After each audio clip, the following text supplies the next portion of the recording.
Welcome to the latest edition of the Pro Football Focus IDP podcast, The Nickel.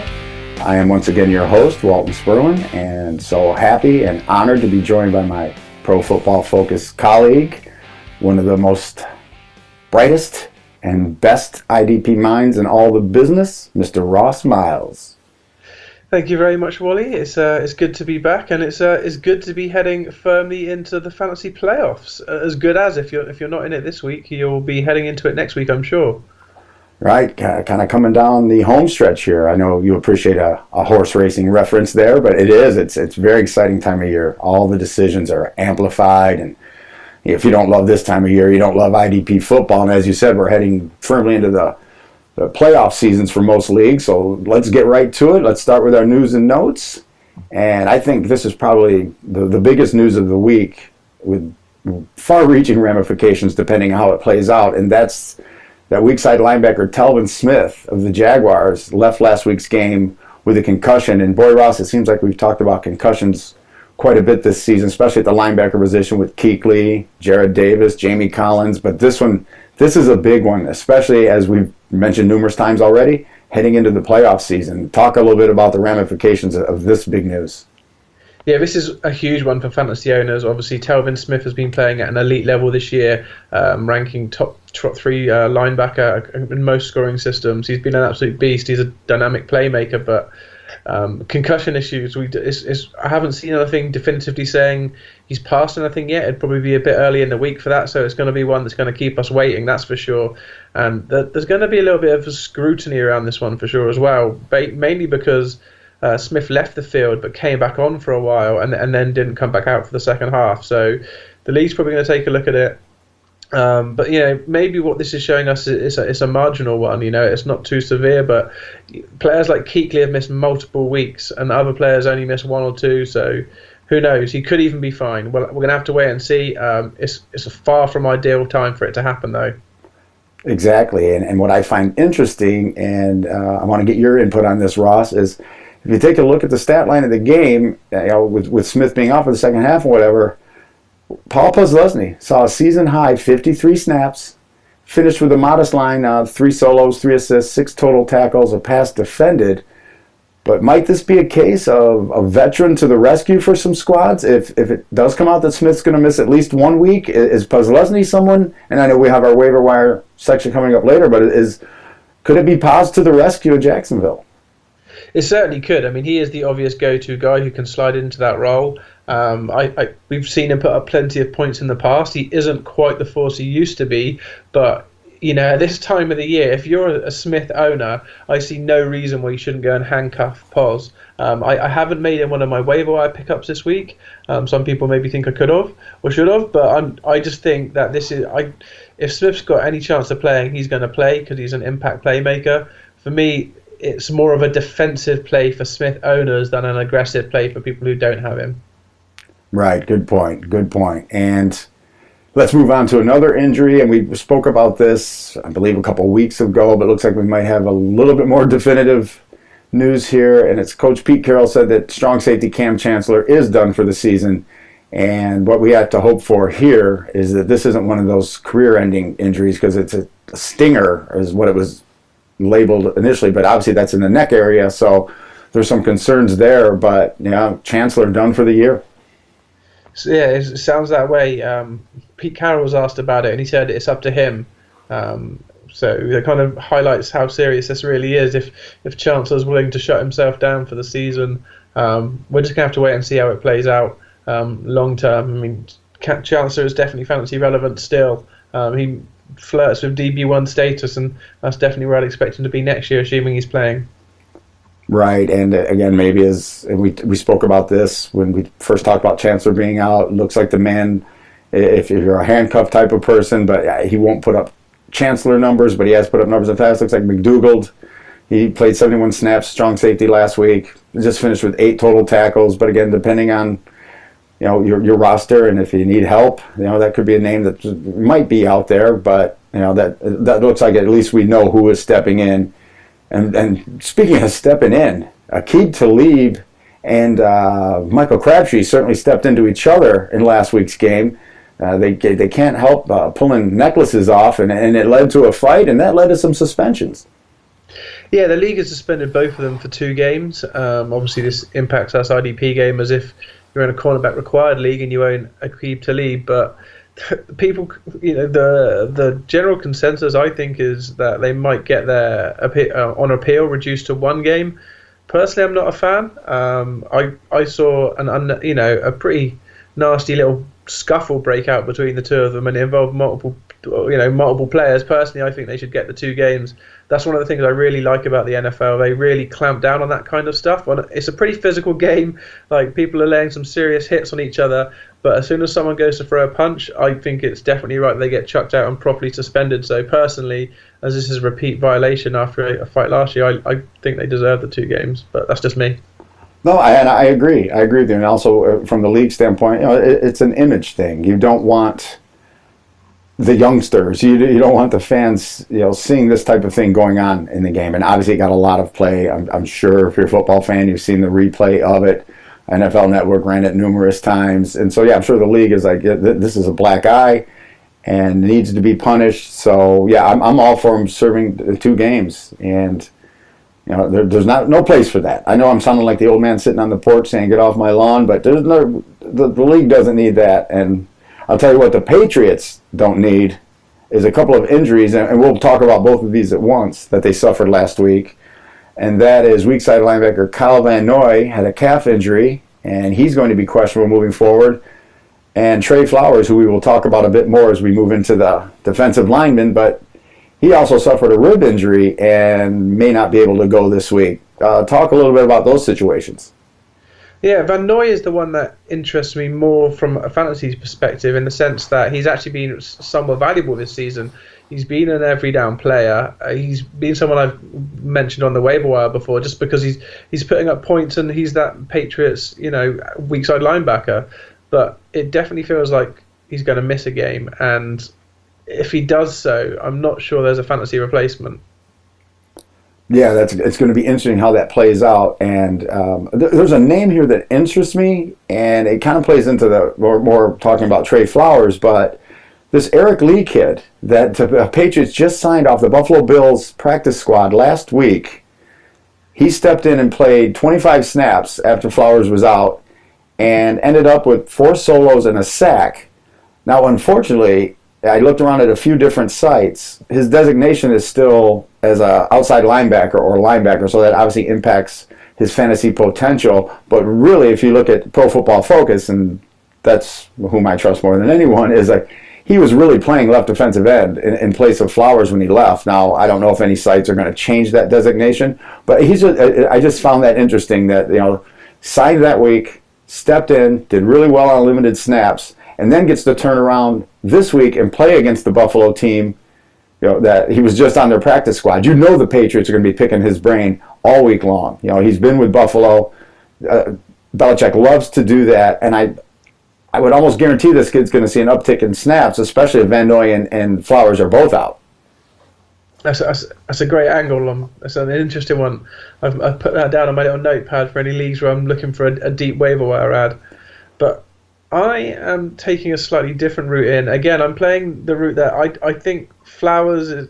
I'm hoping he's going to suit up. I obviously he did take this injury later in the game. A rib injury is difficult to play with if you're struggling to breathe. But for me, this is a player who's been in form recently. He's someone who I actually recommend in the waiver wire, and he was one of our top performers this week. So I'm going with the angle that he's a player in form in a decent-ish matchup. I just think they're going to want to get him on the field. He's playing well. I'd rather not take in the same way as I wouldn't pick up Pelosny unless I was a Telvin Smith owner. I think Flowers to me is someone who's been on the waiver wire and is possibly going to be picked up this week, but his injury means people might shy away. I'd advise you to go and grab him. Yeah, that's good advice. Yeah, he said he'd been in a little bit of a slump. Hadn't been really performing, but stepped up last week, and I would have to imagine, unless it comes out that he's suffered broken ribs, that it'll probably just be a pain management issue. And when he takes some practices off, but they're going to need him in the lineup, and he's their best edge rusher. So if there's any chance he can play, you can bet that the Patriots will have him out there.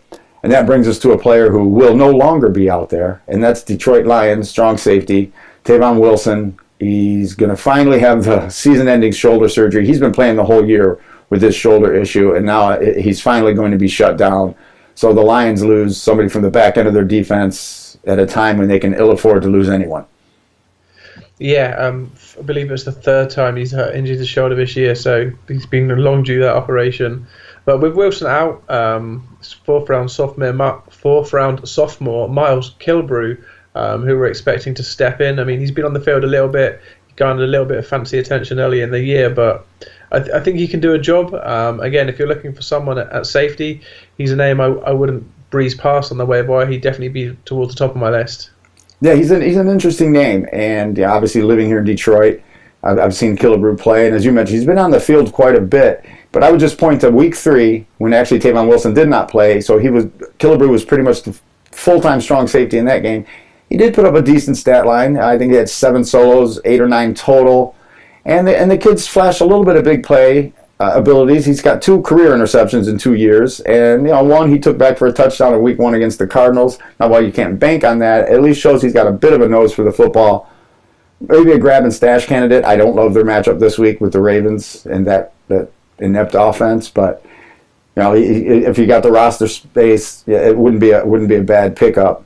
Now let's jump on down and start talking about some of the defensive linemen and the top performers. We've talked a bit about Trey Flowers, had a very good week, and then also someone who's actually having a pretty good year, well, very good year. Cameron Jordan is still getting it done for the Saints. He is. Obviously, the Saints played the Rams, so I was watching that game, and he was very impressive. He was a constant threat in the backfield. That earned him 2 sacks. He also disrupted a couple of passes and racked up 4 total tackles. But perhaps what made the performance really jump out to me, as well as the fantasy score, was he was doing it against Andrew Whitworth, who obviously the Rams signed as a free agent, and he's been playing really well this year. I just had a quick look at how he was ranking in our grading system and performances, and as far as left tackles go, he is the top graded left tackle who is actually still healthy and played all games. There's a few who are slightly above him like less, but like 2 or 3. So Whitworth's having a great season as well, and he was really beaten up a fair bit by Jordan on Sunday. Yeah, Jordan's having quite a season. He had interception for a touchdown against my Lions, and I remember there's some folks that were concerned after he put up a goose egg about 3 weeks ago, and I was getting Twitter questions and emails about what do I do about Jordan? You just keep playing him. I mean, it's everybody's going to have a stumble week, and that happened to be his. But he again, look at the stat line from last week, and let's talk about another couple stat lines. And this is kind of a who's who of defensive ends that we expected good seasons from. Brandon Graham, another big game for the Eagles. Yeah, what I liked the most was 5 tackles and a tackle for a loss, so padding it out of a sack and a forced fumble as well. Certainly did his stat line well, but when you're racking up decent tackle totals like he's done there with 5, and obviously Jordan did before, that's when you start becoming a real fantasy asset because you can be dependent on, week out. Right, and Everson Griffin has been solid all year long. Loved his matchup last week against the Lions. Even with Taylor Decker back, this is a team that still struggles to protect the quarterback. There was no way Everson Griffin wasn't going to feast on Thanksgiving. If I can throw a little pun in there, and he did. Had a couple of sacks, a forced fumble, 4 total tackles.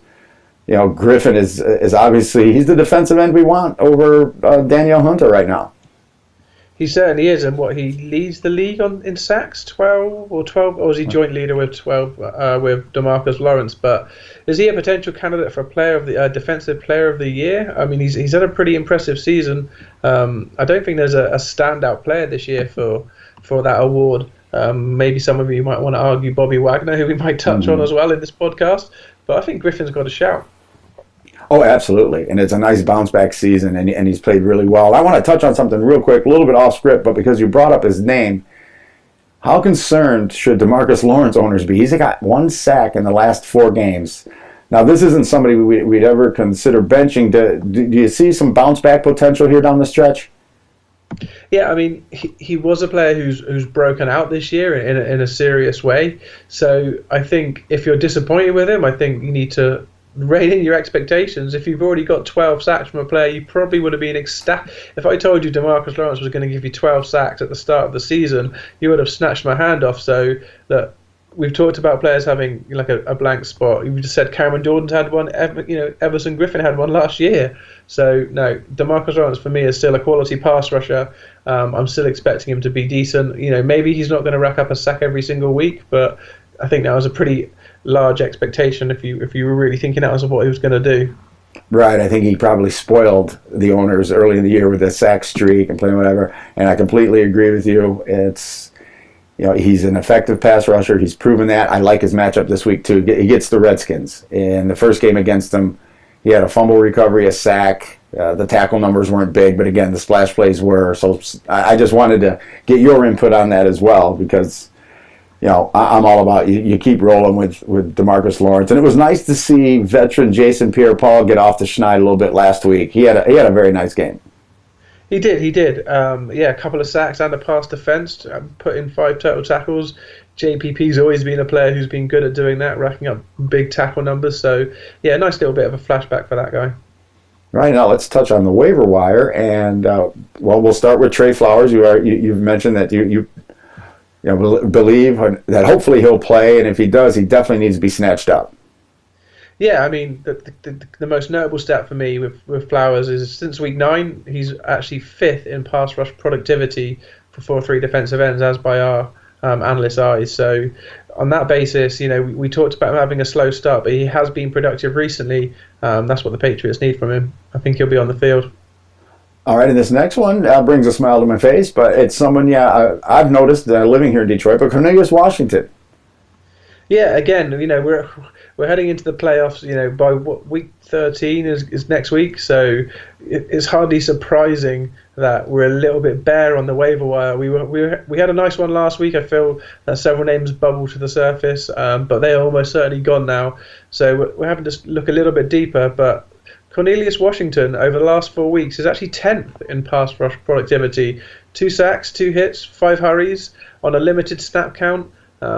This is a team that, Detroit are fighting for everything they can, so I don't see why he can't see the field and put up a few decent games before the end of the year. That's why you listen to the waiver wire advice and you read the weekly IDP waiver wire article of Ross Miles because you get names like Cornelius Washington. Get out in front of the pack. I completely agree with that, and I'll tell you what, I'll just give you a little insight. I get up on my Tuesday mornings, I read Ross's waiver wire article, and then I head right to my league sites, and I start typing in names, so you folks should do the same, so keep an eye on Washington, and now we're going to take a look at some of the top linebacker performances, and there's some of the usual suspects. Well, let's go ahead and start with somebody who, as you said, could be battling for Defensive Player of the Year, and that's Bobby Wagner of the Seahawks. Yeah, indeed. Didn't have quite a double-digit tackle day. He only had 8, but 7 were solos, and padded his stats though with an interception, and 2 of those tackles were actually for a loss. So another stellar day for Wagner. I would say, if anyone, he is probably the leading candidate for Defensive Player of the Year. But I don't think he's head and shoulders above anyone. It's an interesting conversation. You only need a few big plays over the next few weeks, and you could vault yourself into that conversation as well. Right. Blake Martinez, Green Bay Packers, back on track after a bit of a dip in weeks 10 and 11, but he certainly came back last week with a vengeance. Yes, he did. 15 total tackles, of which 13 was solo, and then added a interception and a fumble recovery too. The guy has been an absolute monster this season for fantasy owners. He'll certainly be someone who's a lot higher on draft boards next year. Exactly, and I believe somebody else who's going to be pretty high on draft boards next year that's really come out of nowhere, at least for me. I did not expect this type of season for Joe Schobert of the Browns, especially in that linebacker trio. He's stepped out as the linebacker we want from Cleveland, and boy, oh boy, another big week. Yeah. Double-digit solo tackles, 10 of them, 13 in total. 2 of those were for a loss. Getting in the backfield certainly pads your fantasy stats if you're in scoring systems that I'm anything to do with. So I love seeing those tackles for loss, and it's definitely added to his value this year. Oh yeah, he's a shoo-in for 100-plus tackles, so that's a name you want to, obviously keep in your lineups this year on a weekly basis, but yeah, also have pretty high up on your draft boards. And let's give a little love to Chandler Jones out there in Arizona. We spoke earlier in the season about him that he kind of seemed to be quietly having a big year, and he once again had a big week. Yes, he did. I was watching the Rams game, but they obviously cut to other games for highlights, and every time they cut to an Arizona highlight, I felt like I was just seeing Chandler Jones in the backfield again. 2 sacks, 3 tackles for loss, 6 solo tackles and a pass defense. Guy was a presence. He was a real presence at the weekend, and he rewarded anyone that started him because of it. Yep, and what a shame that he's designated outside linebacker, because, boy, we could sure use him at defensive end as he was in New England. But, yep, hats off to Jones for another big week. And then, once again, Luke Kuechly just being Luke Kuechly. Yeah, in the similar way to Wagner, when he doesn't hit double-digit tackles, he finds other ways to score points. A fumble recovery for a touchdown, 9 total tackles, even though just 4 were solo. That touchdown turned it into another great day. Yep, and we're gonna step on down to the waiver wire, and this first name is somebody who we actually talked about quite a bit this year, and he's really coming into his own. It seems to have found his role with the Kansas City Chiefs, and that's Reggie Ragland. Yep. Again, we same with Buda Baker last week when we mentioned him 2 weeks in a row. But this, for me, is just me doubling down and saying this is confirmation of what we thought we'd seen in that first week. If you were being a bit more cautious, no cautions required anymore. Ragland's the real deal, I believe. He's going to score points for the rest of the year. 9 total tackles he had in just 41 snaps. So he didn't get the uptick in playing time we might have hoped for, but he was still exceptionally productive in that time. 3 tackles for loss last week, and that was adding to 1 the week before. He's just a force against the run, and that's been recognised by our analysts as well. In the last 2 weeks, if you look at the run grades for the different inside linebackers, he's ranked 1st and 2nd over the last 2 weeks. So to me, this just says this is a guy who's going to get more playing time because he's playing at an elite level when on the field. He's putting up fantasy points too, and all signs are trending upwards for Reggie Ragland in my book. It's good to see after he missed his whole rookie season with an injury and then seemed to be just caught in a scheme change in Buffalo. And kudos to them for moving him, and kudos for the Chiefs for recognizing that the kid belongs on the field. And I love this next waiver wire suggestion by Ross, and that's Josh Bynes. You might not even know he was out there in Arizona because Josh has bounced around a bit. But when Deon Buchanan went down last week, Josh came in, and I just like this player. Yep, I feel like I've spent the last, the other 2 waiver wire sections, or talking about different players, saying, don't try and pick up someone as an injury replacement. Yeah, I've popped up here saying Deon Buchanan could well miss. But my reasoning for this one is Bynes has got a legitimate chance of putting up double-digit tackles as a Buchanan replacement. He's not just a a fill-in. He's going to score points if Buchanan's not on the field.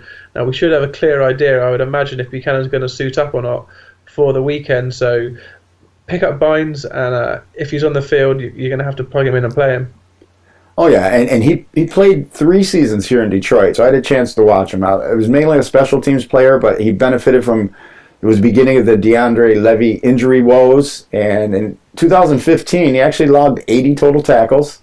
He ended up with half a sack and a forced fumble, 5 passes defended, and he had 4 different games where he had at least 8 tackles. So, Bynes is a guy that just grinds. He's not flashy.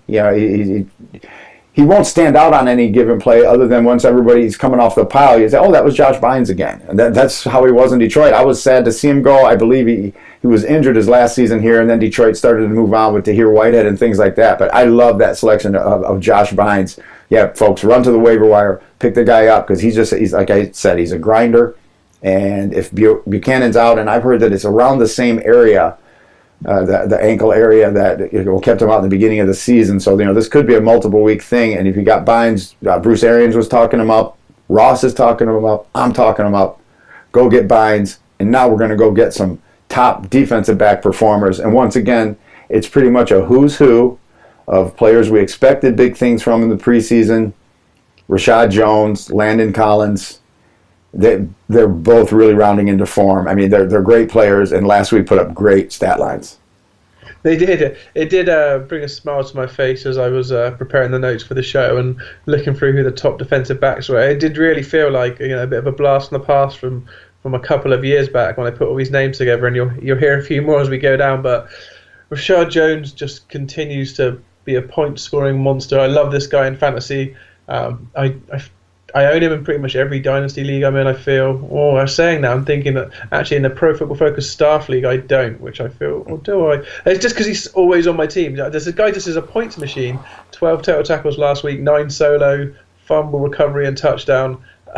And he's got an excellent, I'm going to, teaser, he's got an excellent matchup this week too. Landon Collins as well. He's really snapped into life after a slow start.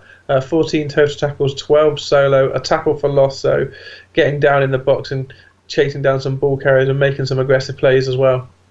Yeah, as I often say, and people say, perhaps I say it too much, but water finds its level. Our top 2 defensive backs, probably coming into the season, most rankings, Jones, Collins, whichever order you had them, both playing at that high level we expected.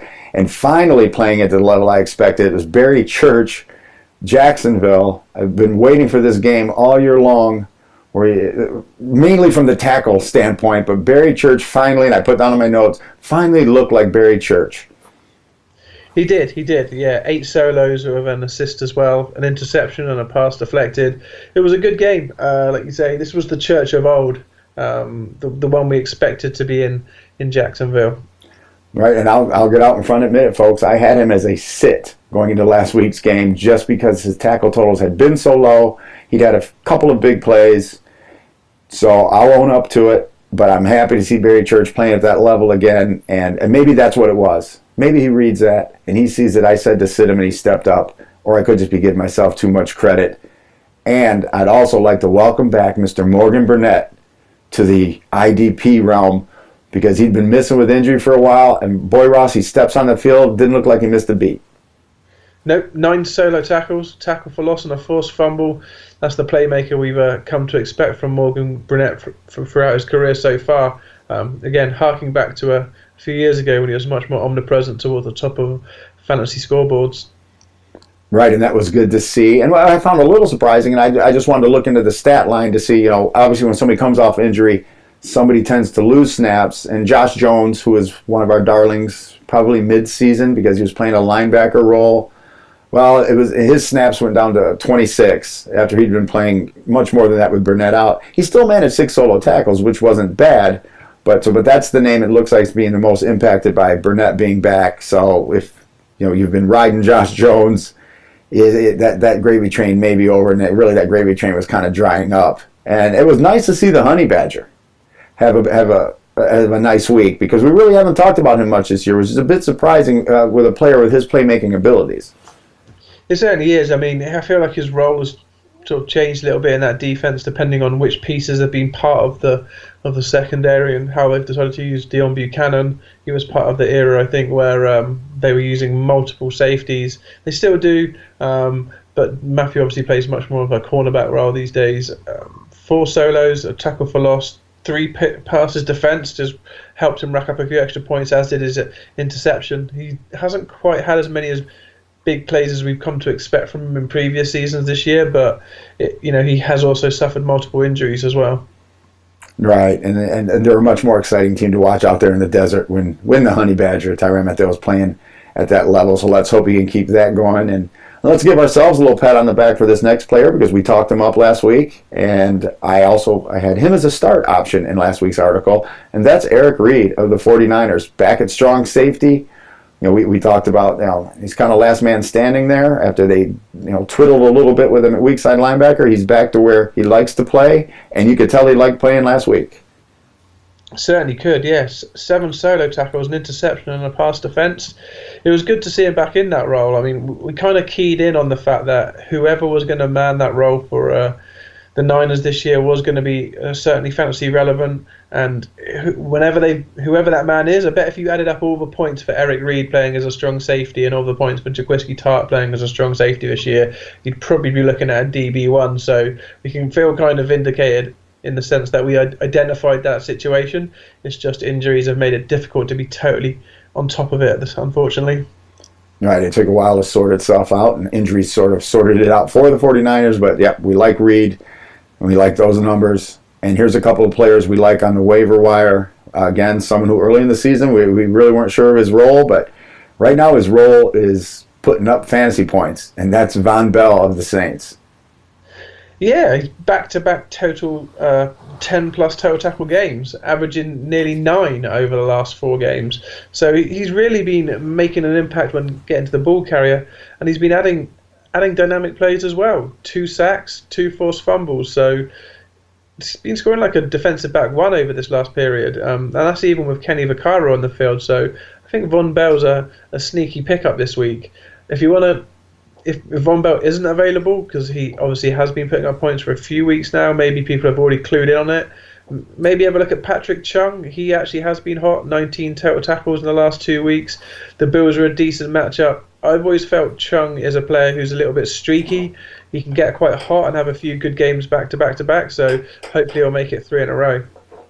Exactly. In his second stint with the Patriots, Chung, it's almost like they don't play him on a consistent basis until he gets on one of these hot streaks. Early in the season, we were talking about Devin McCourty, the tackles he was putting up. But it seems like when Chung gets the snaps, the production's there, and obviously he's a big part of their special teams as well. But there was a reason they brought him back, and there's a reason why Ross is suggesting picking him up. So once again, folks, get to the waiver wire, get you some Chung, get you some Bell. Now let's look at some of the matchups for next week, and we'll start with the edge rushers. And another player who I was beginning to think that the sun was setting on his career, but he had a very nice game last week for the Dolphins, and that is veteran defensive end Cameron Wake, and he's got another good matchup this week. Indeed, yeah. Denver have been the best matchup, in fact, for defensive linemen through the first 12 weeks of the season. So, as you say, Wake is a player who hasn't really slowed down as much as you thought a player of his age would do. So I'm quite happy to recommend him as a confident start this week. Yeah, he had, even in the loss to the Patriots, you couldn't help but notice that he ended up with 1 sack. But I'm like, I saw him on so many plays. Went to check at Pro Football Focus on how many quarterback hits he had. He had 4 hits. I just remember him laying Brady out. So, yeah, Wake is he's one of my all-time favorites. I've mentioned that before. But, yeah, that's a nice matchup, and he deserves to be back in lineups this week. And a couple of, well, at least one for sure, Tennessee Titan, and maybe a couple of them. But they have a nice matchup against the Houston Texans, who are struggling to protect the quarterback. Yeah, they are, and I think the player I want to clue in on here is going to be Brian Orakpo. He had 1.5 sacks last week. He has, at times in his career, been a double-digit kind of sack performer. Obviously, moved around as well, away from Washington. But on his day, Orakpo can pass rush with the best of them, so he's going to have a chance. Yeah, he should. And the other player I was just sort of hinting at is just, if you look at, I think Derek Morgan's had a sack in back-to-back games. So he's on a bit of a streak. But of the two, I agree with Ross. I think Orakpo's the one you would start ahead of Morgan. And maybe I'm just talking about Morgan because in one of my longtime leagues, due to injuries, I've had to play him the last 2 weeks, and he's actually helped me out. So I might have Morgan on the mind. But I think both those guys could be in for a good week. Houston, again, really struggles to protect the quarterback. They don't have Deshaun Watson back there anymore, who could elude some of these pass rushers. They're going with, I guess it'll be Savage again, but watching him play as Savage. But let's move on to another couple players we like. And this is, I think, one of the marquee matchups this week, Philadelphia against the Seahawks. Yes, it's going to be a great game. I'm really interested in what happens. Obviously, Rams going to play Philadelphia in Week 14, which is a game I've been circling on my calendar for a while. So, yeah, getting back to the matchup, it is good if you're a Seattle defensive lineman. So Michael Bennett and Frank Clark get pluses against their names this week. If you own either, I definitely think you should strongly consider starting them. That's excellent advice, and I agree. Can't wait to watch that game. And now let's take a look at some negative matchups. And one's a sack master on a team that's really struggling this year and will likely struggle to get to the quarterback this week, and that's Von Miller. Yeah, Von Miller, although he's an absolutely elite player who usually deserves to be in the Defensive Player of the Year conversation, it's not quite the same for him in fantasy, where he's classed as an outside linebacker. So if you were thinking about starting Von Miller in your big play league this week, you might want to think twice if you've got more consistent scoring options. Right, and this next player has just been up and down, more down. I thought he really disappointed last week in a positive matchup. And this week, it's not a positive matchup, and that's Carlos Dunlap going against the Pittsburgh Steelers. Yeah, agreed. Dunlap has flattered to deceive this year. He's had those couple of games where he had some good performances, but this is not one you really want to rely on him. He was benched for most of us when he scored those points, I feel. So I would hate to see you start getting him back in the lineup and get a 0 return. So be careful of Dunlap this week. Yeah, disappointing season for the Cincinnati defensive end, and actually a nice season for this next player, but a very not nice matchup, and that's rookie defensive end Myles Garrett of the Browns. Yeah, I think this is one most of you, if you need to bench him, would feel comfortable with doing so. I doubt many people drafted him to be an every week starter for their fantasy team at the start of the year. You may well have had to pick him up off the waiver wire and consider him so, but for me, this is enough of a matchup to want to bench Garrett.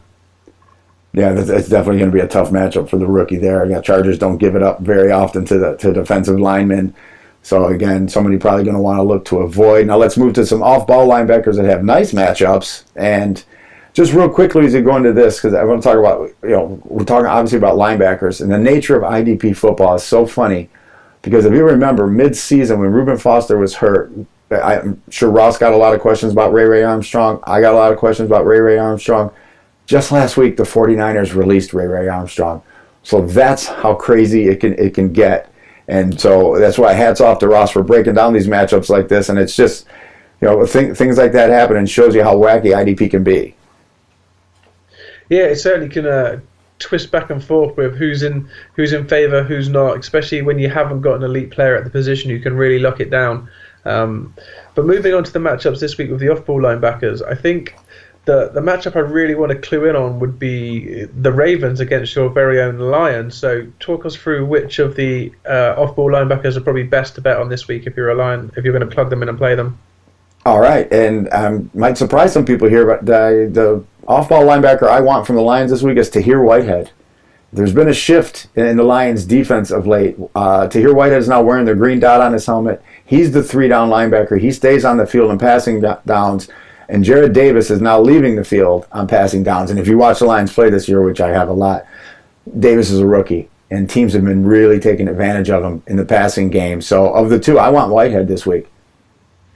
Before we move on, I just wanted to ask, do you think that Davis's progress this year has been slowed by the injuries and having to miss some time? Because he was a player we were really, really hot on in the preseason. And I like to, when we don't get it quite right, I like to kind of look back and try and understand where we went wrong. But is Davis someone who we expect to break out next season, or is it a case of maybe we overhyped him?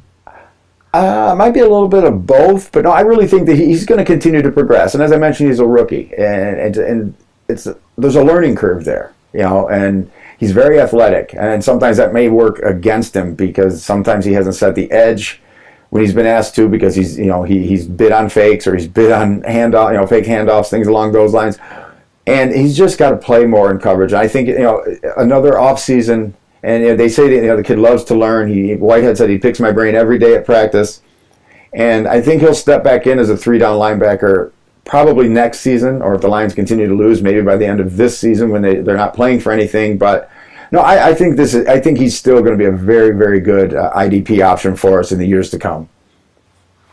Good, because he's someone I haven't fully invested in yet, but he's someone I'm tempted to try and bite on a little bit. I'm hoping maybe people have knocked down their expectations and I can maybe buy low on him in some dynasty formats. Right, and a couple of players here whose names probably early in the year we wouldn't have been suggesting starting, who stepped into prominent roles, and that'd be a couple of Indianapolis Colts and a primo matchup against the Jacksonville Jaguars. Do you mean Indianapolis Colts linebacker John Bostic, where I've always known he's played? Yes, of course. Not the John Bostic that used to play in Chicago.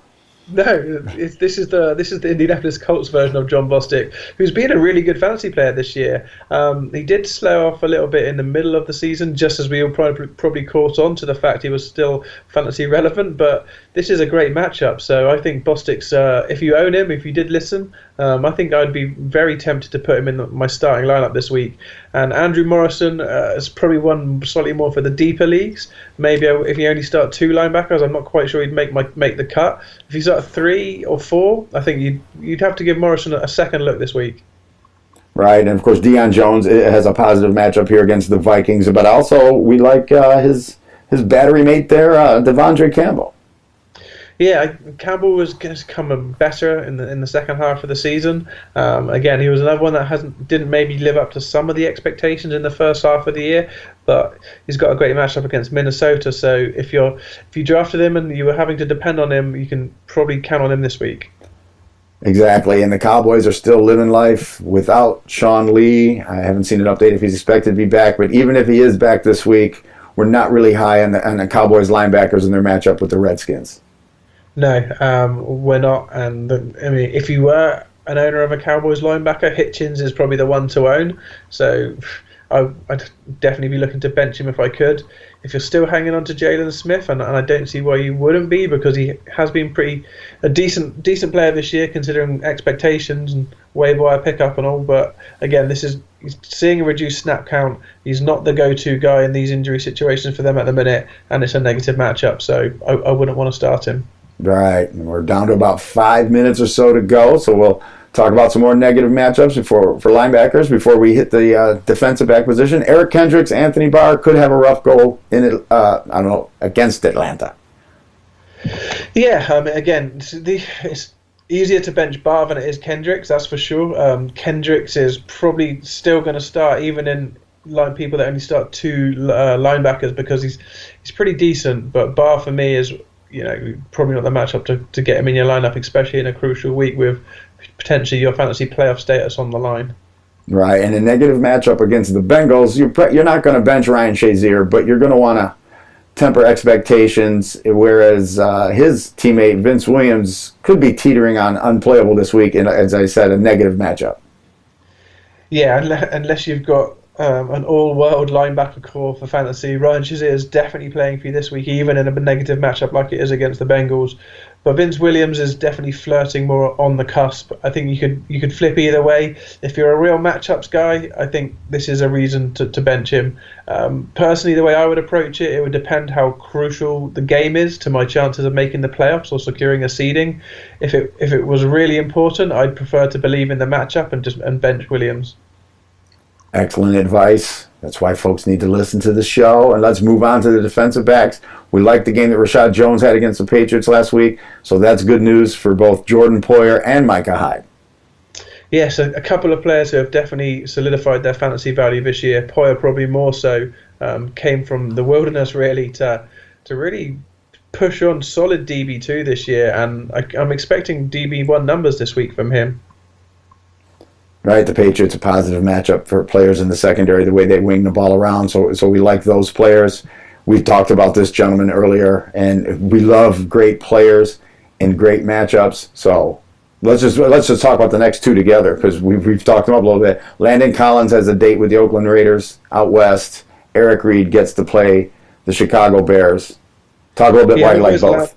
All those Landon Collins owners who drafted him at the start of the year, probably took him as the first or second safety off the board, been cursing their luck all year, and we've got down to crunch time of the season, and Collins is putting up double-digit tackles every week, and I'm expecting another performance of the same. So, yeah, you've got what you paid for if you're a Collins owner. And Eric Reed as well. He's having a great year back at strong safety now. Now he's recovered from his injury. He's had a few good games and rack up the points, and we should see another repeat performance. So hopefully some of you have jumped on that wave of what I pick up. Yeah, but now let's take a look at some matchups that are not so favorable, and not too high on Dallas linebackers against the Redskins. Same goes for their secondary players. Yeah, a difficult team to score points against if you're on defense when you're playing Washington. Kirk Cousins has been quite good at protecting the ball and obviously a slower tempo. But Byron Jones is the guy I've clued in on here as someone who is definitely fantasy relevant this year and someone I would think twice about starting. Yeah, but down matchup there for Jones, who has had a decent season. And then here's another name where you're probably not going to bench this player. But again, you're going to maybe want to temper those expectations in a negative matchup against the Falcons, and that's Harrison Smith, safety of the Minnesota Vikings. Exactly. Again, this is probably only really a recommendation for people who are in leagues where you start just a defensive IDP player or several of them, or maybe just one defensive back. You might consider benching Harrison Smith if you owned him. But yeah, really, he's going to be in your lineup regardless of it being a strongly negative matchup. And now the final name, George Iloka, I believe it is of the Bengals against the Steelers? Is that the matchup we don't like, or? It's actually, sorry, you've got me there. It's actually the Steelers' defensive backs we want to be careful of.